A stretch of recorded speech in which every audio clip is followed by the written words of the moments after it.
Bom dia, meus queridos amigos. Aqui mais um dia em texto de coletânea Tirar Interrogado.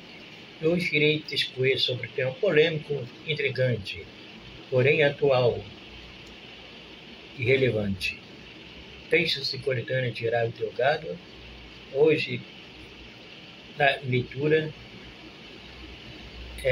sobre as origens dos equívocos da teologia da prosperidade, extraído de guiame.com.br, Mundo Cristão.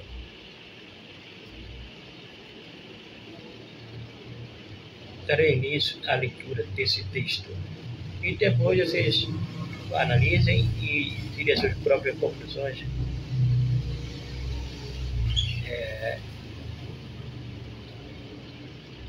Vamos ao texto. Abro aspas.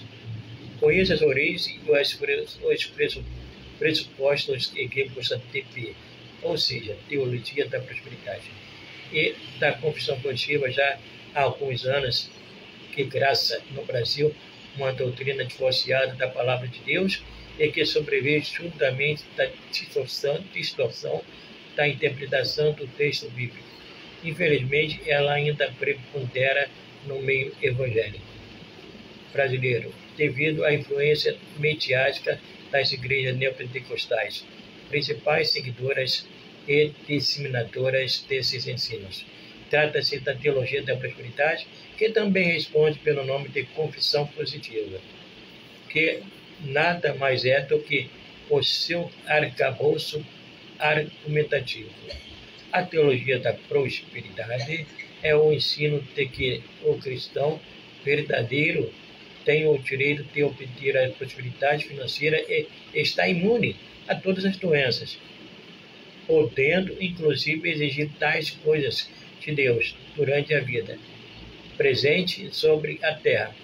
Para isso, basta apenas que use o nome de Jesus e o chame à existência aquilo que não existe, imitando o que Deus fez na criação do mundo. O primeiro propugnador desse ensino espúrio foi o norte-americano Isaac William Kendall, 1867-1948, que foi pastor de várias igrejas nos Estados Unidos, tendo até fundado a denominação para ele, influenciado por ideias de seitas que pregavam o poder da mente, a crença na inexistência de doenças pelo poder da mente e o poder do pensamento positivo. Ken criou sua doutrina de prosperidade. Tudo começou quando frequentava a escola de oratória em Boston, considerada o berço das ideias filosóficas do movimento denominado Novo Pensamento. Os principais ensinos desse movimento eram a cura, a saúde, a abundância, a prosperidade, a riqueza e a felicidade, e todas via o poder da mente. O sistematizador do chamado Novo Pensamento foi um homem chamado Phineas Auguste Kimby, 1802 e 1866, que teve seus ensinamentos repercutidos no final do século XIX, logo depois de sua morte. Kimby baseou sua filosofia em seus estudos sobre o espiritismo, o ocultismo, a hipnose e a parapsicologia de forma geral. Conta o dicionário do movimento pentecostal, CBAD, que foi o Kimby quem disse ter curado Mary Baker Patterson Eddy, a fundadora da ciência cristã, em 1802.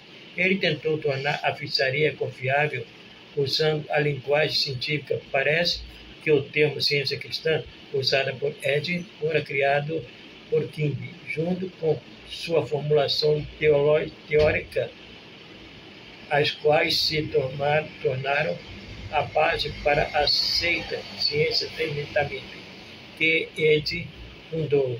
Kimby rotulou a sua formulação de a ciência de Cristo. Os seguidores de Kimbe, os chamados quimbistas ou adeptos do Novo Pensamento, chegavam ao ponto de negar a existência da matéria, do sofrimento, do pecado e da enfermidade, dizendo que todas as enfermidades e desgraças poderiam ser banidos pelo poder da mente. Foi sob a influência dessa espécie de xamanismo ou bruxaria científico do Novo Pensamento que Queno criou sua doutrina denominada originalmente de a confissão positiva da Palavra de Deus. Ele tentou fazer uma fusão entre os ensinos de Kimbe e a Bíblia. Ele tentou adaptar a sua crença nos ensinos do Novo Pensamento à Bíblia. Apesar de Queno ser considerado o pai do ensino espúrio, é outro nome que se destaca no mundo estando ligado a ele. Trata-se de um dos maiores discípulos de Queno. O homem que mais popularizou a teologia da prosperidade no mundo, o pastor norte-americano Kenneth Reagan, 1917 e 2003. Reagan era um batista que creu nas doutrinas bíblicas pentecostais e filiou-se à Assembleia de Deus norte-americana, tendo inclusive sido pastor dela, porém, seu apreço aos ensinamentos de Queno o levaram à confissão positiva.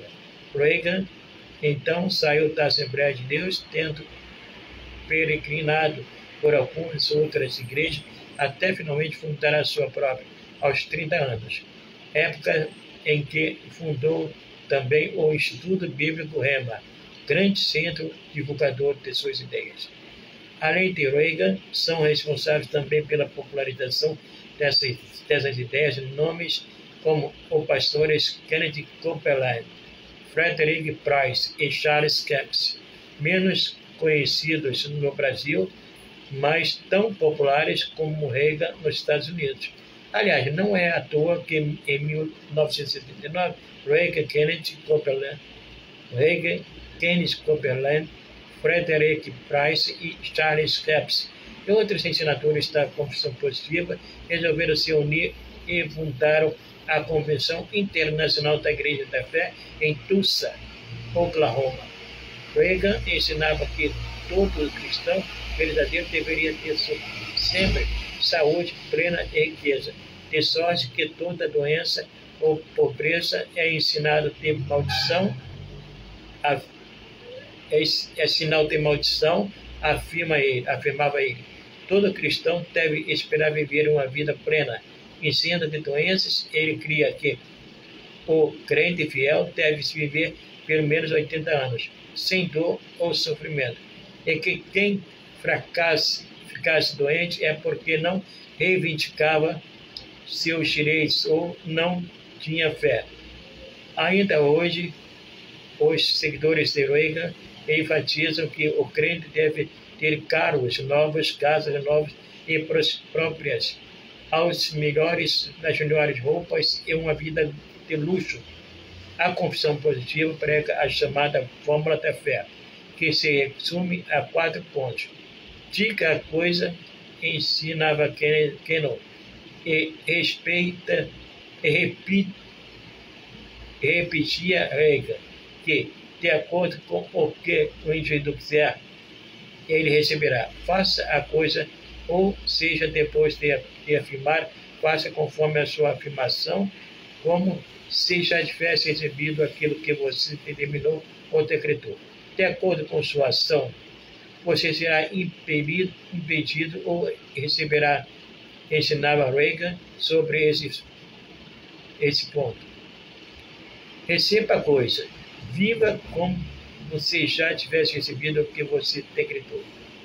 E conte a coisa, fale da coisa às pessoas como se você já tivesse recebido. Segundo Reagan, o crente, ao orar, deve utilizar termos como exijo, decreto, determino e reivindico, em lugar de dizer peço, rogo, suplico. Aliás, de acordo com ele, o crente nunca deve ser, se for da tua vontade, pois isso destrói a Uai, seu app de vídeos curtos.